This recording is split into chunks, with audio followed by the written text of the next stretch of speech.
As a member of Advisory Board Committee, today a visionary leader dedicated to social progress has joined us. Today we have with us Dr. Asmita Jagtap, who is the Executive Director of Bharati Vidyapeeth Health Sciences. She is the daughter of ex-minister, former MLA, founder and Chancellor of Bharati Vidyapeeth deemed University, late Patangrao Kadam.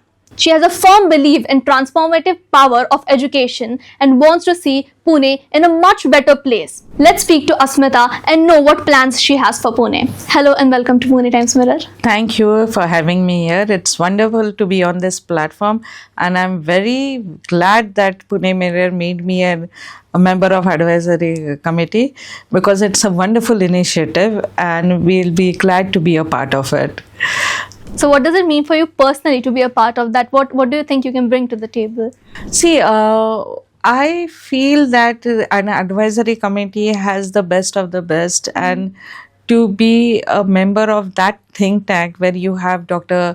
Sanchiti, you have Vandana Chavan, you have Mrinal Kroli. So you have members from all the aspects and the different diversities of Pune. So you have from health vertical, you have from education, you have from industries. And I think we can be the bridge between the common people and the issues they face, and Pune Mirror can be the voice for it.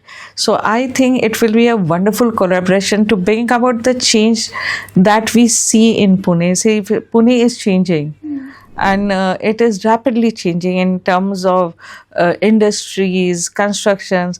But in that change, I believe, are losing some sense of the old charm which we had in Pune. And if we can retain that, we would love to be a part of the same. You're quite an advocate for women empowerment as well. So Yes. What do you think the government should do to address women empowerment, gender equality and all of that? So if you ask me about women empowerment and gender equality, see, some things need to be taught at the school level. And I frankly believe that, because we in Bharati Vidyapeeth have a lot of schools, and I'm a psychiatrist also, and also I've dealt a lot of issues arising from gender equality. So in Bharati, what we have done is we carry a lot of workshops and about what exactly is women empowerment, what are the parts one has to do, so we do a lot of hand holding and for women in that aspect. And that not only goes for the literate women, we do the same workshops we conduct for ASHA workers, we do it for household helps also. So if we can have some SOPs and hand holding, especially for women entrepreneurs, that can be a wonderful platform. And I think government is doing that, but it is not coming into the proper direction, that is. So if they can implement through a proper committee or a body, it will be a wonderful as well. As for gender equality, I told you it should start at the schools, where we teach our kids itself what exactly is gender equality. Yes. Once they see, I believe more than 50% of the time of the kids is in the school, and if they are taught that, they can become the most amazing and upstanding citizens of our country. Yes. With the same empathy and sympathy for everything. True. So you deal with a lot of kids on a daily basis, basically youngsters as well, and you are a psychiatrist. What would you like to say about the mental health and the awareness about mental health in today's youth and parents as well? So that's a very, very favorite topic of mine. And like a psychiatrist, I do a lot of counseling. I do a lot of orientation programs. And what I've seen is kids today do have a lot of competition. But I believe we as parents or we as adults need to do a lot of counseling for them. It is not by just saying that we are here for me. You need to do a real hand holding. See, today's generation has a lot of accessibility to social media, which many a times does not give proper information and guidance. But the influence of social media is too much. So we need to see how do we go about it, and we need to work on that, especially in the school aspects. If you see nowadays, a lot of bullying is there, a lot of social interactions can lead to mental depression. So we need to tackle this at school level. I know that the CBSE board and the government is doing their part of having counselors. But one counselor cannot suffice for 1,000 odd students. It needs to be done with the help of parents also. If we can do a lot of workshops with parents, and if the parents can be a part of it, I think we can make an impact on the mental health of the kids. Because today, nowadays, every alternate day you hear something which is not very good about the kids jumping off buildings and that. So for me, mental health is a very passionate subject, and I am very worried about today's generation, and I would love to work on that aspect, especially if we can start centers for that in Pune. With helpline numbers, because we do have helpline numbers, but many a times they are not very active. So if we can do that, it will be a wonderful initiative. Do you think a lot of people will reach out to these? Yes, they do reach out. I do know that, but they just don't know how and where to reach out. Because, see, we don't publicize it. And we have, see, when we talk about mental health, we have made it a taboo. In the house itself. Today, if I just tell XYZ person that I would like, say for example, I would like my daughter to see a counselor, to the first thing is, ka tila kai jhalai ka? So that is the expression which people give, and that makes it a taboo for even the youngsters to go out. So we need to start that awareness also, where it's not bad to talk about mental health.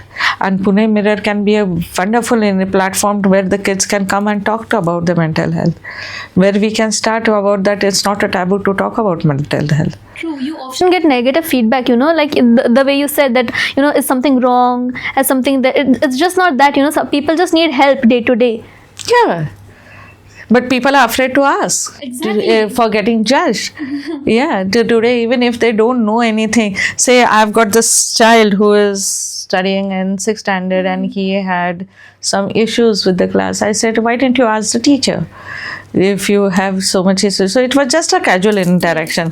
So he said, if I ask the teacher, I am labeled as a duffer. Yes. And I was like, why are you labeled as a duffer? She said, no, that's the norm. And I didn't want to be labeled as a duffer. It's like, these school kids, they have this thing that, I'll just understand everything on my own. I don't need any help. I can just... So that is where we also and the schools or the adults go wrong. Where we need to explain that it is not wrong to ask any questions. Even however lame or stupid that they can be, you have to ask the question. Maybe the teacher or the adult may not know the answer, but we can try to find that answer. But if they come up with even the lamest of question, and if we don't answer it, it affects. See, like I said, today's generation has a very, it's a competitive world. True. And it's a world that has been scrutinized even at the smallest detail. A child or an adult or anybody does, they get scrutinized. So that is how we need to stop. We cannot scrutinize anything. You cannot compare, you cannot scrutinize. That is not very good for the mental health of the child. You said that you have been born and raised in Pune. So can you just tell me how Pune was before and how it has changed, and what changes more do we need in Pune? So I've got wonderful memories of Pune. I've been born here. So I remember the era where we used to, if my father used to travel a lot, and we had the era of making trunk calls. So I remember when my father used to be in Delhi or in Mumbai or anywhere. So Subeh we used to call the place and trunk call. And Shamko the lady used to there. And the best part here used to be where being the long distance, my father used to not be able to hear, and the operator used to say, Sahib, this is what your daughter said. Do you want me to connect? So that was the era where I was born, where there was no traffic. After 6:30 itself, Pune used to be very calm. And I've seen amazing change in last 15 years, but I've seen Pune has grown. It's become more commercial. It's become more cosmopolitan. It's become a beautiful city itself. But what we are lacking is the infrastructure, and we did not go hand in hand with the growth.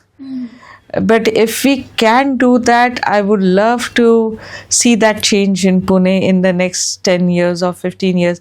Like I said, we are growing, but we are not growing according to the population, according to the growth of the infrastructure. And we are lacking in a lot of aspects, but we need to improve that. And that's how I would like to see my Pune.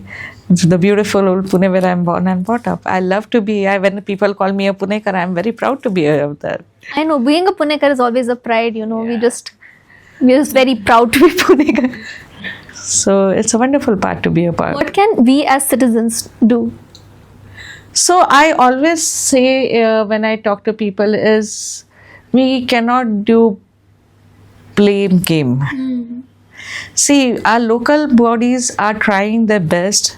Our local politicians, our local leaders, or even the government officials are trying to do the best, but they are a handful. So we as citizens of Pune need to come together and try to be a part of their exchange, and we need to start saying that how can I be there for Pune, and not say ke, what is the Pune Municipal Corporation doing. It has to be what I can do, what we can do, and that is how we can be the change for Pune. And I would love to be a part of that. We are a part of that. Yeah, you have said pretty inspiring and intriguing points. Thank you so much for being here. It was a pleasure having you. Thank you. It was wonderful being here.